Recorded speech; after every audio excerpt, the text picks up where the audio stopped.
Good. Well, we want to talk about balance today. Balance. Actually, it was more your idea. You had the idea of balance. So I'm curious, I guess getting on this topic, what drew you into balance and what's been peeking up on your radar?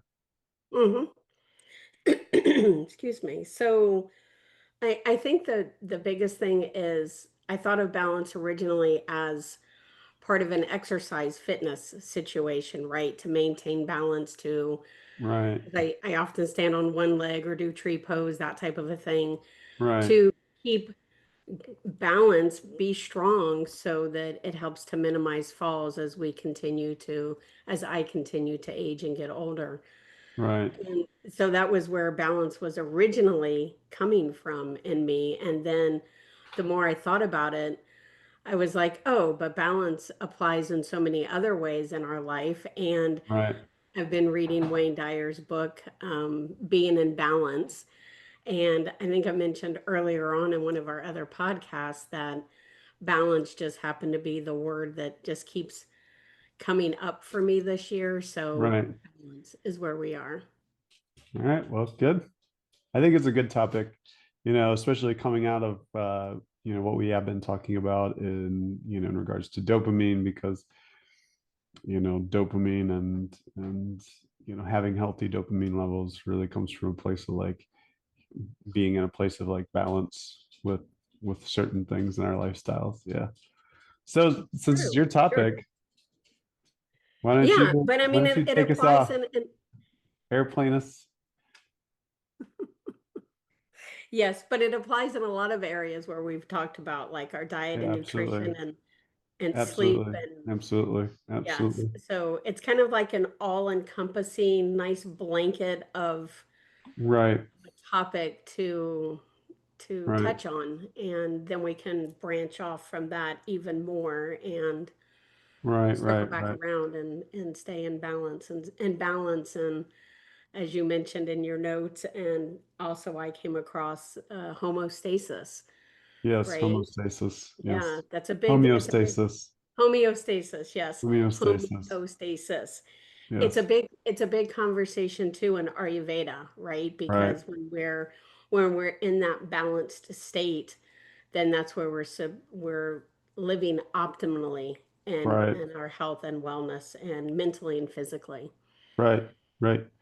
And I hmm think like a big call out on that, which is part of the reason I like the word homeostasis versus balance, is generally speaking, like when I hear people talk about balance myself, I'm thinking like a teeter totter, like you got like, or one of the old balancing scales, you have rocks on one hmm side, you've hmm got hmm the stick figure of a person like sitting on the other. And but that's not necessarily balanced with our bodies. And I think that's the reason I like homeostasis, a bit more, is that, it doesn't necessarily mean like everything is like rocks are on one side, persons on the other. It's kind of like one of those things is where things are in its proper place. Right, Yeah, proper right. place. So, well, let's see here, because we did both make some like really good notes and everything like that in regards to this. But I think like that really like is where we both agreed that we want to start on is just kind of, like putting a little bit of like time into, the difference between say like balance and homeostasis, like with our bodies. How would you, because I know like I kind of my words, put it out there, like what would you say like you're talking to somebody about like balance versus homeostasis, or are those two more similar to you? um, how do you see the differences?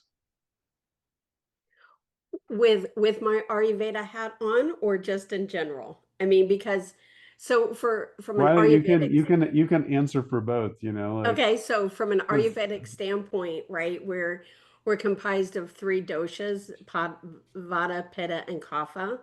right, And if all of our doshas are in alignment right, and everything is equal, we're in a homeostasis type of of body and Right. everything, then there's no illness, right? That's the Right. idea. If we're in homeostasis, then there is no illness. We are healthy in our mind and our body, and we have the energy to do the things that we want to do, and Right. we feel good, right? And then when we're not in that state, Right.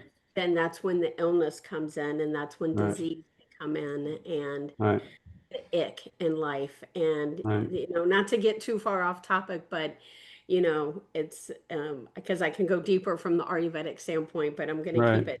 keep it dialed into balance and homeostasis. And from a balance standpoint, I think, to speak in just general terms for, the average population, it would be, and even for myself, sometimes it's like, am I spending time doing the things that are serving me well? Right. Am I staying in a balanced state of activity, food, sleep, exercise, my thoughts, and all of those things, they just kind of, it all goes together. Right. I guess to break those down in like a little bit more of a dose by dose basis for people, because then I guess today the main point would be for us to say identify balance, but then people are here, they're listening to this podcast, they're probably to a certain degree, um, either trying to figure out how to live a more balanced lifestyle, or they're Hmm. just interested in the topic in general. So I guess to, maybe like put this in a little bit more order, from the top, like what do you feel would be a good way, in from your perspective, for somebody, or some things that they can look for that they're in a good place of balance or say homeostasis.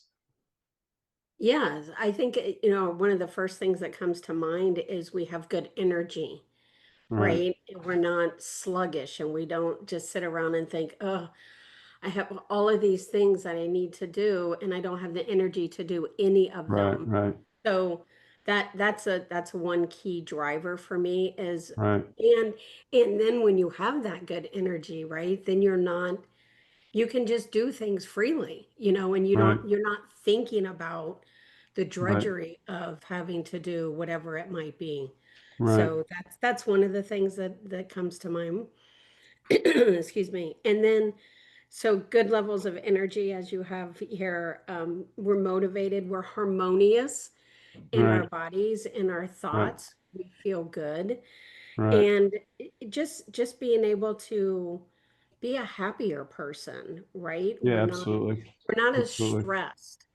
We Yeah, don't feel absolutely. as stressed. So we're more cheerful, we're more of a pleasure to be around, and less than grumpy pants, because sometimes we can all be grumpy pants, and Right. there could be a plethora of reasons as to why that is, but Right. Right. when we're in a balanced or homeostasis state, then that's less than. Yeah, absolutely. Yeah, definitely. I mean, I know like there's a lot of, especially along health and sleep, without jumping ahead, that really mean a lot for things like well-being, stress, calmer, having a calmer disposition, things that you're just talking about right there. And absolutely good energy levels. I think the other one though that I didn't hear you touch on too deeply was, can this person or this listening in, can they, stay active? Are they able to be active and keep up with people? Maybe that would be a good example of like, father or mother that's able to still like, run along and keep up with like their, say like their toddler, or somebody that's working and still can keep up with people that are working, in a younger generation. Are they able to exhibit like normal energy levels still, without getting too fatigued or too overtired? I think that Yeah, would but probably be another big there's a one. lot to unpack in that little thought process, Of because course. Of course. And we'll definitely move ahead to that, right, on right. that one. I think that leads us to our next, thought on that, and would be like kind of like the inverse of this. And how would somebody that's listening in, for us to kind of spell this out and for people, like, would they know that like they might not be in a good place of balance, things that may be good, like side effects or, like indicators that they're in a place where they're not living a balanced lifestyle. Well, one of the first things that came to my mind is unmotivated, Yeah, right? absolutely. We're sitting around, we don't have the energy, we're unmotivated, we're not excited to Absolutely. get up off the couch or off the chair or Right. put the phone down and go outside or, play with the dog or the kids or whatever that might be. So The other one that you unmotivated. said earlier, that when you were talking about or you, I can't talk today, Ayurvedic training, was Mm-hmm. sickness, sickness. 100%, 100%, yes. Yeah, And quick to and fatigue. that's true for me, right? I mean, Right. I think we've talked about that once or twice. Right. Right. And dealing Absolutely. with the diet and the food sensitivities and the fatigue that Absolutely. comes from that until you learn Absolutely. what's really happening. And Yep. it Yep. I think the thing is being able to recognize that we're in that state, like that we can recognize we're unmotivated, that we're Yes. able to Yes. identify Absolutely. that we don't have the Absolutely. desire to do the things that either we used to like to do or that we know we want to do. Yes. Absolutely. I think that's a great. I love what you just said there about like, like doing the things that you would normally like to do. Because I think, I've worked with a therapist in my past, and still do, like as a health coach, and that's such a key question for them, like how do you feel, or how is your motivation level with things that you normally like to do or you would normally take pleasure in. So I really think that's a Mhm. great call out that you just made there. I think the other thing though, too, to just kind of, for this specific one, it would be like irritability. Like I think it's an interesting thing, but I've heard so many people, and I've coached several people that were like, oh, like I'm a hothead. I'm quick. I just get angry quickly, and um, it's surprising, but a lot of the times, like this is like due to not getting enough sleep. So for example, if I look at this particular person, they might be a person that's like continuously getting less than 7 hours of sleep. And the other one that really is shocking, for a lot of people, is not eating enough. Mm-hmm. Nah, especially like long term not eating enough and how that can affect your memory. Sleep will do that too, but really like anger levels, irritation, anxiety. Um, it's huge, like, and most people don't think of their attitude being correlated to their food intake. Correct. Correct. Um, And or, you know, incorrect food consumption. oh yeah, absolutely. Yeah. Like in your case, like I think that's a great call out again on your part, Tammy. I think that's great. With the food sensitivities, because the food sensitivities, man, like that hit you hard. Like it would be sleep, it would, it could affect your sleep, it could affect your energy levels, you would get headaches. You could tell when you were trying to be very nice to people, when I was coaching you, and I could just tell like on your face you're just like you're a little bit up to here some days, Hmm. Hmm. you know, Hmm. and it was Yeah. just with general stuff. But normally, when you're not dealing with the food sensitivities, those types of things aren't really a challenge for you. You're kind, you like being Thank you. active, like you said, and you're, I'd say, pretty motivated person from what I've observed. And generally overall a pleasant person to be around typically. So, but Yeah, yes. yeah, Yeah. pretty pleasant. So I guess the next thing on the step down would be like, okay, so we talked about like, these signs for whether somebody is living a balanced lifestyle, whether like, common like side effects of not living a balanced lifestyle.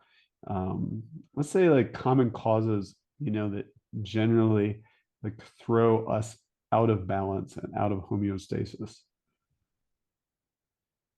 Well, I think we've kind of touched on them, right? Everything Yeah. just everything intertwines here. Lack of So, sleep, yes, not getting exactly. enough rest in Improper general. diet, Yeah. and Irregular stressors. sleep's a common one.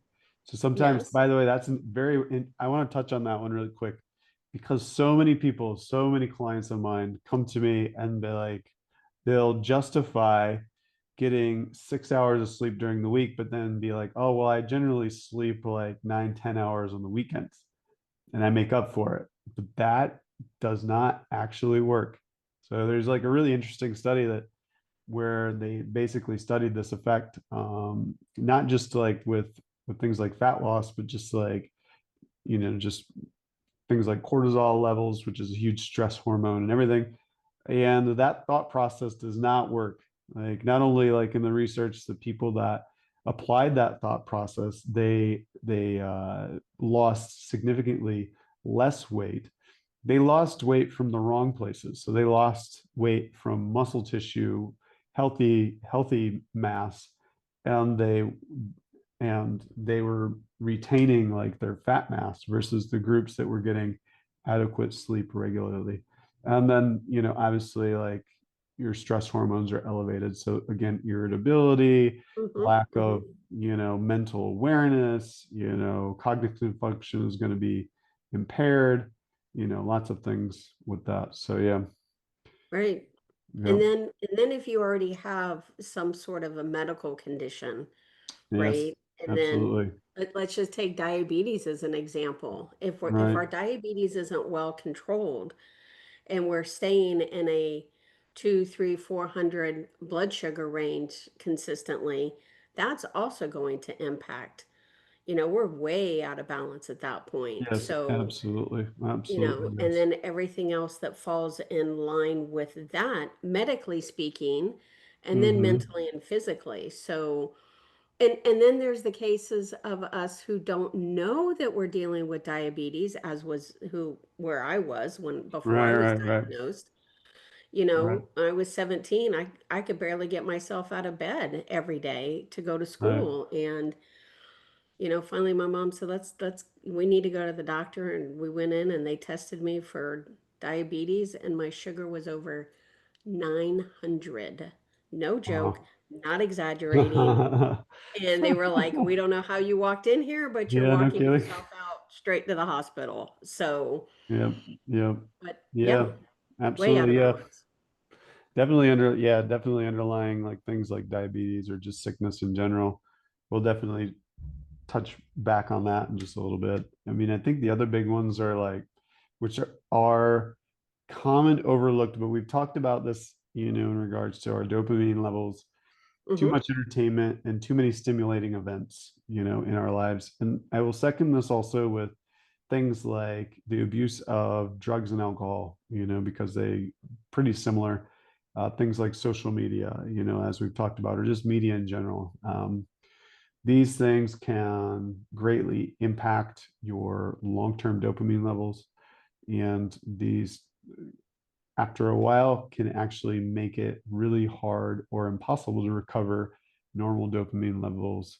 So how you're feeling, how motivated you are, until you stop, those behaviors long Hmm. enough, or those drugs or alcohol. So that's another Our big one. psyche level overall, right? Yeah, Because absolutely. Yeah, absolutely. if we're putting too much energy Hmm. into these things, then it can also not only deplete our dopamine levels, but also deplete our self-esteem, Yep, yep, right?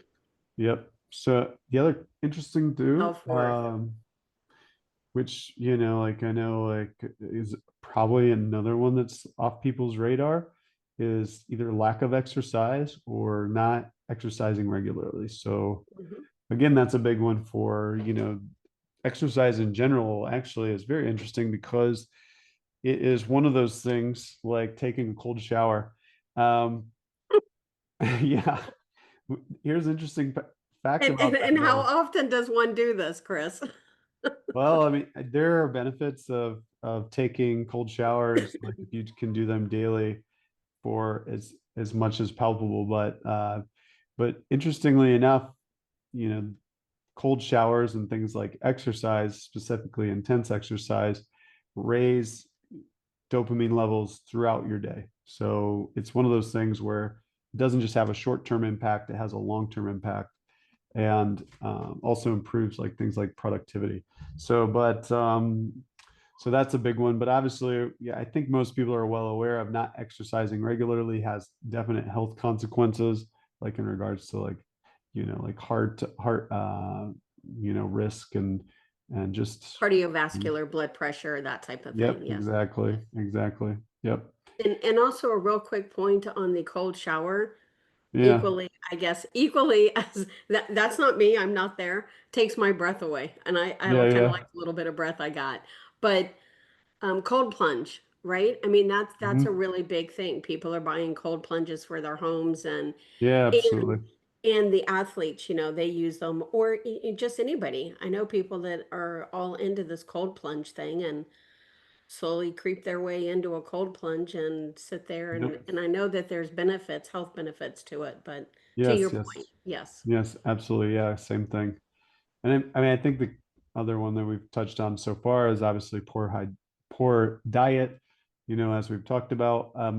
But another one that's probably off people's radar is low hydration levels. So like Mm-mm, mhm. not staying hydrated enough. That can be huge. I think it's off people's radar, but generally people, for whatever reason, unless you really ask them, they don't make the association to things like using the bathroom or like drinking enough water so that you're using the bathroom regularly and detoxing your body. People will go through these like crazy things, like buy these crazy detoxes, online and all of these other things when all they really need to do is drink enough water. And if they drink enough Well, water, yeah. that does it. It- That takes care it- of it. exactly, but also if we're not hydrated enough, that leads to fatigue, right? Oh, And then absolutely. we're Yeah, like absolutely.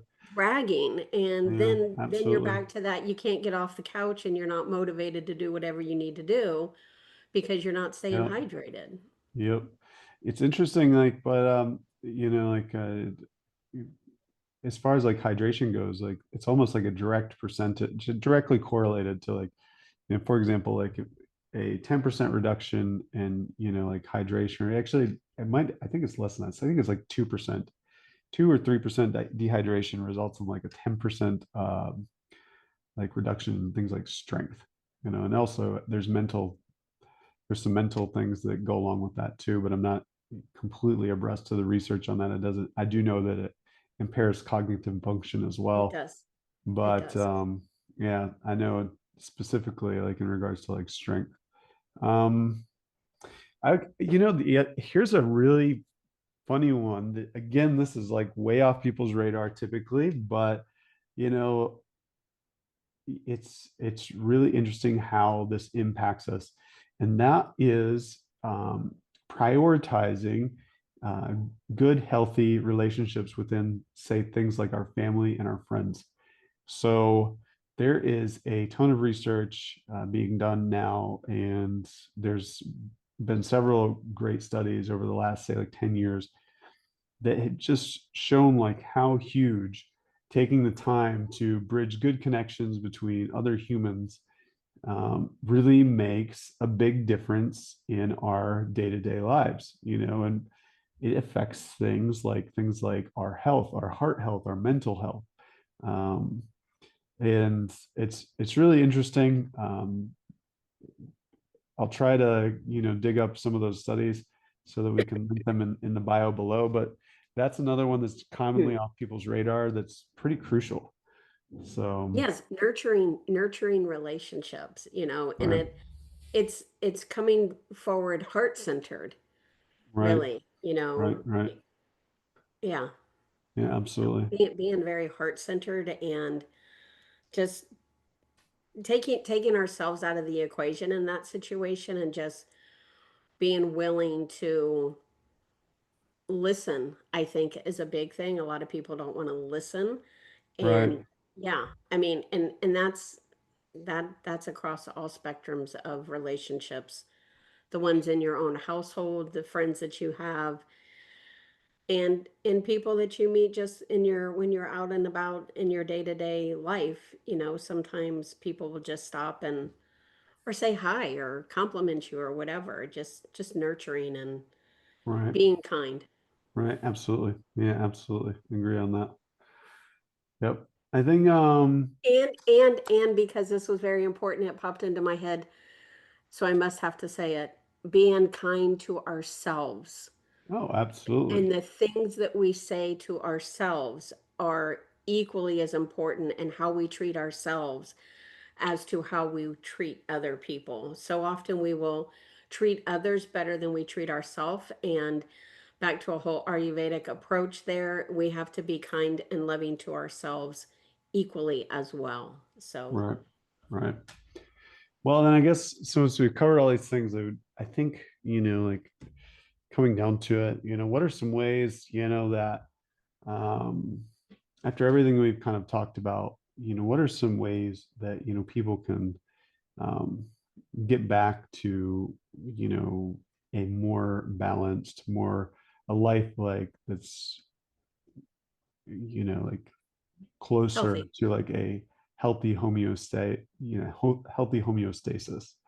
Like, what do you got? What do you got for me on that one, Tammy? So I think, I mean, if we just start with the basics, right? That we're getting enough sleep every night, Right, that we're eating properly, keeping up with our right, diet and nutrition. And we've touched on the, food tracking and things like that, right, which you can do in multiple ways. Questions, just reach out. right. Um, Obviously, then to that is our hydration, specifically like water consumption Absolutely.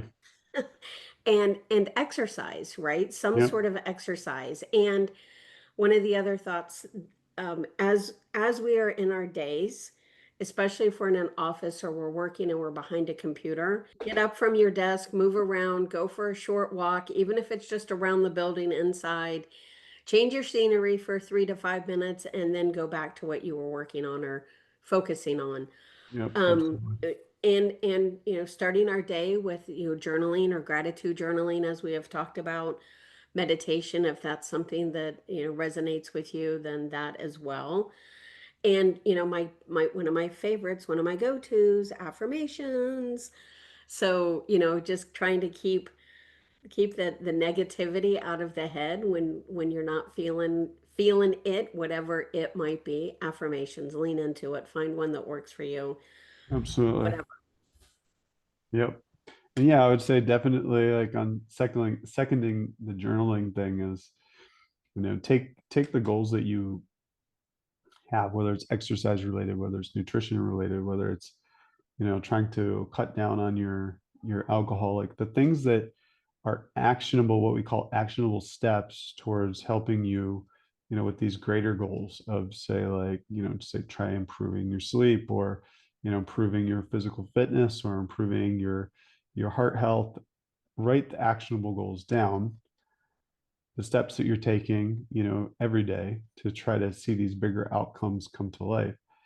Write them down in say like your journal, so that you can review those things every day, ask yourself how you're going to get those things in, and also figure out a way that you can measure success in these things. So is it, you're going to go to your doctor, once every 6 months or once a year, and you're going to, take or get new labs done so that you can measure that? Is it, are you going to weigh yourself, once every other week or once a week, and see like how your weight is progressing? Are you going to keep track of like how much you're lifting in the gym, or how far you're running, and the time that it takes to run that distance? Either way, it doesn't matter. Just figure out a way that you can measure these things, because that will show you like how you're making progress towards your greater goals. I think the one thing that we didn't really touch on, that I didn't hear you touch on in regards to, tools, and I think this is probably the single biggest one, and I'll give an example as to why, which is scheduling. And Mm. scheduling is so, so important, and having a schedule is so, so important. And and this kind of hits a little close to home, because I had this conversation with several clients, and I had this, conversation, with my wife again, like over this weekend. But as you can imagine, it's my wife. It didn't go very far. But Yeah, I have a husband, so I get that. yeah, so she always will spend time with her nephew, and she'll come away from spending time with her nephew and she'll get sick. And I've always like taken notice of that when she's spending time with her nephew, she doesn't eat enough and she won't drink enough water. And she's not, especially when we're on vacation with her family, like she won't get enough sleep, like. And so why does that? Why is this? I'll talk to her, I'll ask her. She's like, no, I eat all of the time. No, I'm sleeping as much as I normally do. Like, well, when you don't keep a schedule, that's what you think, but and part of the reason for this is because of how our brain perceives time and and like how it prioritizes, well, our priorities, like, and what's most important. And so in her case, for example, when she is really wanting to get back to, say her nephew and what they were doing before, like she goes and she eats, but her mind isn't there. Like she's not prioritizing her eating to the level she normally would. And so she eats, but she eats quickly, and she eats with like a time frame of mind so she can get back. And when she doesn't have that incentive to, like her nephew's not in the picture, she'll take time to cook. She'll take time to prepare everything. She'll sit down and eat. She's not in a rush, like she might even, take, a few moments after to go for a walk or kick her feet up on the couch. And why is that? Like either way, she thinks she's eating enough, but in one scenario, she's prioritizing her health, what she's doing much more. And the same thing holds true. I've seen the same thing hold true of like clients, when they're working and they're working hard and they're not tracking their food. It'll be common for me to be dealing with a weight loss client that's not losing weight. They're frustrated and they're on and off with their tracking. And I'm telling them, I'm like, hey, like, look, um, I know that whenever you're not tracking, you're either eating way too much or you're under eating, your calories significantly. And that's what that yo-yoing is, what causes you to gain weight or not be able to lose weight. And they'll be like, they'll fight me on it and they'll be like, no, no, no, I'm eating the same things every day. And then they'll finally start tracking their food and they'll see exactly what I've been telling them. They're either way over in their calories or they're way under. And the thing is in our head, because our head bases everything on our levels, our ego, our self-control. And so when something takes a certain amount of self-control, we equate it to the same when it's not the same. Because in one area we're fighting having to return to something else that we want to do or that we feel that we have to do. So we're Mhm. fighting we're using our self-control to fight that, to stop doing that thing and do something else. And so we're using all that extra self-control versus the other scenario we're not, and we're using all of that self-control to just make sure that we're prioritizing on this one thing. And so that one thing Well, gets done much better. yeah, and so scheduling, right, to help with maintain all of those. But Exactly. but the one thing that came to mind is routine. Yes. So in the situation with your wife or any of us who are traveling or we have company visiting or we're visiting others, we're now out of our routine. Yep. And Yep. then that's where it takes courage Even and more this. self-control. Exactly, exactly. And Even more more self-control. importantly, the wherewithal to say, no, I need X. My Yep. body, I need to go do whatever Right. for so that you can maintain the routine that you need to stay in a state of homeostasis and keep Yes, your absolutely. your body and health body mentally and physically healthy. Yes, absolutely. Yeah, I think having that routine, or say like the schedule where you give yourself time, and the other thing is when you're really being very, I guess we could say forthright about limiting the time that you would like to spend with other things to a reasonable amount, like it will help you significantly on staying on track. Even when you're stressed, even when the thing that you might be going after is desirable, or maybe even it might to be feelings, or you might have feelings of it being justified. So that's a large consideration, is and having that routine, having that schedule, and helping like you really maintain these levels of prioritization, for these areas of health that you really want to see grow. Hmm. Mm-hmm. Yep, yep. Yep, yep. I think that, I think for me, like that almost wraps everything up. What about for you, Tammy? Yes, similarly. I mean, I think there was some good takeaways there, and um, yeah, just trying to remember to be easy on ourselves, right? Not to beat ourselves up if we slip a little bit, or as I once heard, backslide, because there's going to be times in life when we do that, but just to always give ourselves the grace that we need and deserve, and not beat ourselves up, and just get back on the wagon and get back on the horse, get back walking, doing whatever it is that you want to be doing, and keeping everything good and healthy. Yep. Well, Yep. guys, thanks for tuning in. Like, share, subscribe our channel if you liked what you saw today. And by all means, if you have any comments or questions, please put them in the comments below. We would love to hear from you. But my name is Coach Chris. And I'm Tammy Tomlinson. Thanks for being here and tuning in.